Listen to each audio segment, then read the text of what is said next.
the last month, going to the Final Four, getting a new job, trying to just move. What's the last month been like for you? It's it's been very chaotic, but in a good way. It has allowed me to learn how to multitask and put on many hats in such a short time frame. But I did everything with a smile. I got an opportunity to coach a great team, great guys, and also got an opportunity to fulfill a dream of mine of being a Division I head coach. So I can't ask for anything more. What do you know about Natchitoches at this point? I don't know much, but what I do know is that Christmas is a big time here, which I love because my family is, a big Christmas family. I do know that the meat pie is a high level. Have you had one? I actually just had some, not at the famous Lanzi's, is it called? Lazions? Lazion. I apologize for messing that name up. Okay. You're going to mess up a lot of names here in Louisiana. I did it when I moved here. Yeah, but I had some today, and they were unreal. And, all the people that I know that have either lived here or worked here in the past, have told me that this place is unbelievable. Dale Brown is a great, great friend of mine. I talked to him on the phone for 25 minutes this morning, and he raved about this town. So I take his word for it. When Kevin called you, take me through that phone conversation when you got the call to take this job. I was in shock. I cried. I told my wife, and she said, this is a funny story. She said that as soon as I told her, because we were walking into the Hutchinson Arena to go scout some games. So the family and some of the players went to watch. So when I was on the bus, I got a call from Kevin and then a text. And I looked at my wife and I said, I think I got it. And, her eyes watered up, and she said that, she went to Amazon and hit buy because she had picked out some orange and purple colors. So I was like, oh, she said, I just put them in the cart. It was just in case. But when I found out officially, in the Hutchinson Arena, it was in a back gym, I just sat there for a few seconds and just had to pinch myself. And, it was one of the best feelings I had outside of being married and having my children. So, I'm forever grateful for Kevin and Dr. Jones for giving me this opportunity. Why do you think you can have success here? Well, this is what I do. I'm a pretty humble guy, but I know that I'm a good basketball coach. I know that I can recruit. I know that this school and the tradition and the town can attract some really talented young men. I always put my ability to relate to people to best use. And I'll go toe-to-toe with anybody in this league recruiting-wise. I'm going to win some and I'm going to lose some. That's part of the business. So I'm confident in my abilities, my staff's abilities, to put a great product out there on that court, for 30-plus games. Kind of known as a developmental coach, a guy that develops guys. You're also known as a pretty strong recruiter, like you just talked about. Let's start with the developmental side of things. Kind of what's the secret to getting the best out of these kids? Just giving them confidence, giving them belief. And that coming from a coach, on a daily basis. You got to be honest on things that they need to fix and improve on. But one thing you learn in this business, you have to learn to talk to these young men rather than at these young men. When you talk to them, I think they invest in listening more. You have to have some repetition out on that court. So, as a head coach, I don't know any other way but to still continue to work. My job, I'm going to work, as a head coach just like I did as an assistant. So just working with these young men and just allowing them to believe in their abilities, their potential, and improving their game on a daily basis, is something that I feel I do well in, and I think I can do that here. What about recruiting? What's kind of the secret to getting a kid to buy into you without him really getting to know you all that well? Just being genuine. Being genuine. Recruiting is the lifeblood of any program. I could have the best play sheets in the world. If I don't have good players, it's not going to work. So I think just communicating, with young men, just looking them in the eye, just being honest, and just letting them know, hey, I'm not the easiest to play for. I'm going to demand a lot, but I'm going to love you. I'm going to hug you, and I'm always going to be there for you. And a lot of these young men need that. A lot of them don't have that at home.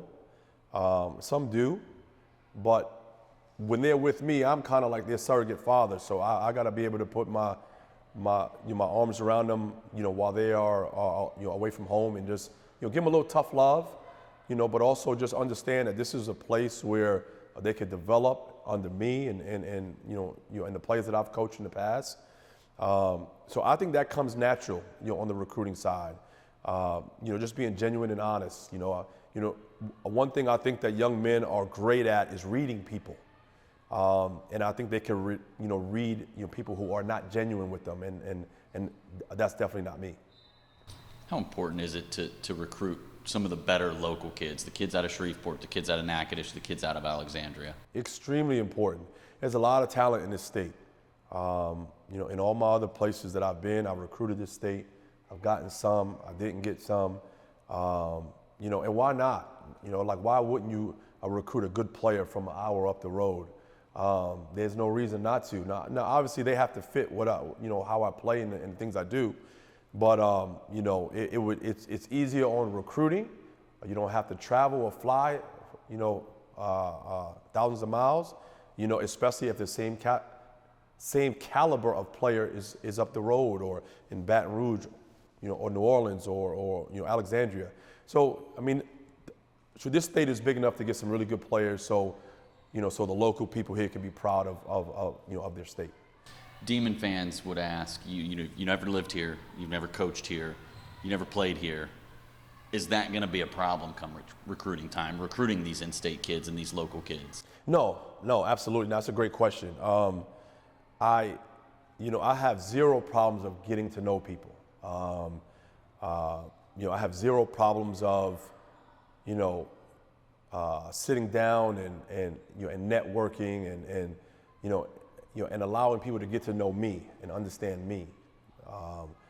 That's going to be my job first. It actually comes easy to me. So not being from here, it's probably not going to be easy, but like my staff, I have one staff member that is from Baton Rouge. He coaches in this league. So he's going to help me guide my way up and down the state. We'll switch gears on you now. Here, we're going to go talk a little JUCO basketball. Your career record as a head coach in junior college is 152-44, and with 31-6 with a Final Four appearance this year. How proud are you of your accomplishments at the JUCO level? Oh man, I don't like talking about myself, man. I really don't. But it's a product of having good players and a good staff. It really is. I tell my guys, I said, I didn't score one basket or block one shot. Now I get it. As a coach, you gotta, have a game plan. You gotta have certain ways to, to make sure your players should handle adversity the right way. So yes, I understand it. I don't do well talking about myself, but to answer your question, it's a great feeling to have, and I hope to continue that here. We talked about the Panhandle Conference off camera. It's a really high level of basketball on the junior college level. How's that prepared you for the grind here at NSU? And it's the reason why I left Arkansas State to take a junior college head job. That was the only league I would have went in, because that's a mid-major league. It just has a J after the N, the talent level is elite. From mid to high major players, a night in and night out. It's prepared me, just watching a lot of film. This is a great league, a lot of talented players. But, in watching our league and in this league, it's not too much different, just on the talent. So like I think I'm stepping into something that, like I feel that I'm, from a basketball standpoint, I haven't left. So it's going to be a lot of good players, a lot of good coaching. It was great coaching in that league. We had Donnie Tyndall and Steve DeMayo and all those guys. I think I fit right in. All those ties you have to the junior college level, not just in the Panhandle Conference, but when you spent time up in, is it Pennsylvania? Yeah, Lackawanna, Scranton, where the office is. Yeah. You didn't buy any paper from Dunder Mifflin, did you? Having all those ties to the junior college level, how's that going to help? And are we going to see quite a few junior college kids here? I mean, you were a junior college kid. Yeah, absolutely. We're going to see a lot of junior college kids here over the years, this year, next year. I firmly believe, in the JUCO system, especially with the way recruiting is now. The transfer portal has probably dominated, on how Division I coaches are going to recruit. I'm going to recruit from the transfer portal, but there's so many good players in the transfer. At the junior college level that go unnoticed. When you're at this level, you got to turn over every single rock you walk past. And we're definitely going to do that from the JUCO level, from the D2 level, where they have high level juniors and seniors that are looking to transfer, and from the Division I level as well as high school. So, today, I think you have to recruit from every level possible. Any chance we can get Malachi Davis here? Man. No, listen. It's funny just talking to Kevin. We're working on it, but he has some high-level schools like Texas is called about him, and so I would love to have him, but I kind of let them make their own decisions with their family, but it's still a possibility. So that was he the kid that hit the 4-point play? Yes, he was. He's special. He's special from Toronto. I think you tweeted out that 4-point play, and I'm like, oh my gosh. That is wild. I tell you, as a player and as a coach, I've been coaching for over 20 years and played for another 20. I've never been a part of, like a late game ending in overtime like that in my life. So it was special. That was absolutely wild. Who are your coaching mentors? I know you've coached for a lot of different guys. Who are guys you look to? Who are guys you kind of, you don't just try to be any one guy. You work for all these guys and you emulate kind of all of them, make it your own or whatever. But who are the guys that you kind of emulate when you coach? Yeah, no, I have a few. My high school coach, who's no longer alive. He passed away in his early 50s of cancer. He played for Coach K at West Point, and he was kind of like the first guy who, that I really looked at. It was like, I think I want to coach one day. He was very polished, strict, but I needed that. We all did. Yeah, no question. Dan Sparks was my coach at Vincennes. He's in the Hall of Fame. Frank Harrell, who was my coach at Tennessee Tech. He's in the Hall of Fame there. Dale Brown is almost at the top of my list. I've known that man for a long time. I went to all of his camps as a high school kid, and just watching him interact with his players and his vibrant personality. Quanzo Martin is a mentor. He's a mentor in the coaching realm, and Orlando Antigua, who's an assistant at Kentucky. Him and I are really good friends. We played on the Dominican national team in 1994, so I've always stayed in touch with him. And my dad coached, kind of late in his career. Just watching him interact. Like I looked at my dad more, as an idol from a playing standpoint. But he did some coaching late in his career. So all those guys, in a nutshell, I've taken something from them and helped mold me till today. It's like you looked at my sheet because we were going to talk about Dad next. He's in the Basketball Hall of Fame in the Dominican. I mean, did he play?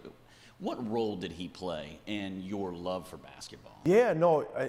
When I was 5 years old, at Riverside Park in New York City, he taught me how to make a layup on a basket that's still there. I was actually there, a couple years ago when he passed, and we had to go up and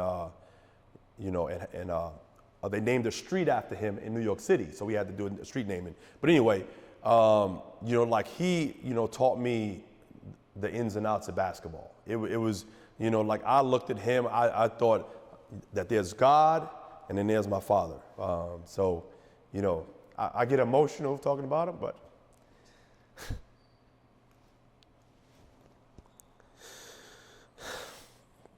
Yeah. He meant a lot to you. Yeah, he did. You played at a high level as well. Maybe not to the level Dad did, but you played at a high level. How has being a player helped you prepare to be a coach? One thing that I have been able to do is, like there are a lot of good coaches who've never played that can coach again basketball. But one thing that I can do is, I can look a young man in their eyes and say, I've been where you are. I don't have all the answers. I have a lot of them that I can help you with. But just let me help you guide you to achieve your goals. And let's be an everyday guy to see if we can get to that. At the end of the day, we all have goals in life, and me being able to play, it just helps. It helps in recruiting. It helps on floor coaching. I try my best to stay in shape. As long as I'm here, I'm gonna stay away from that fried food so I can stay in shape. I was gonna say it's a little harder.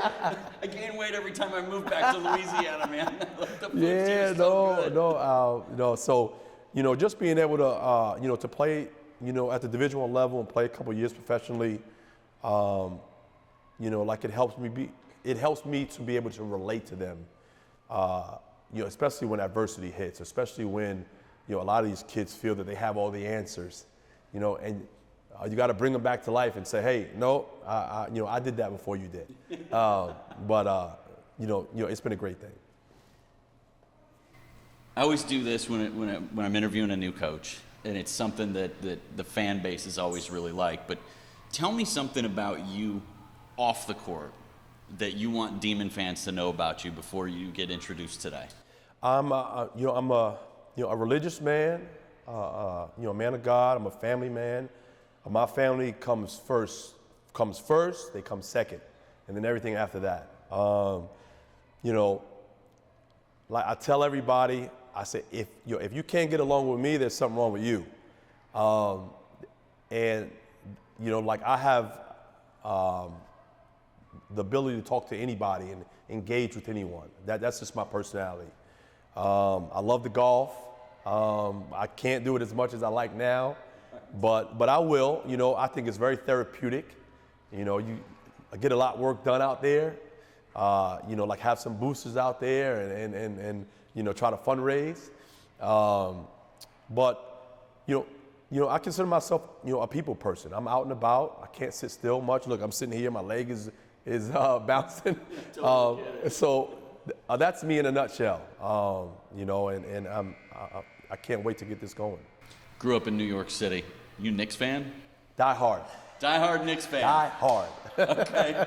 What about college? Who would your college team have been growing up? Growing up, growing up, it was St. John's. Okay. But when I left New York, and I met my wife, I've kind of morphed, because she graduated from Penn State. Okay. So I've kind of morphed into a Penn State fan. Really? Yeah. I never really had a college basketball or football team. Excuse me.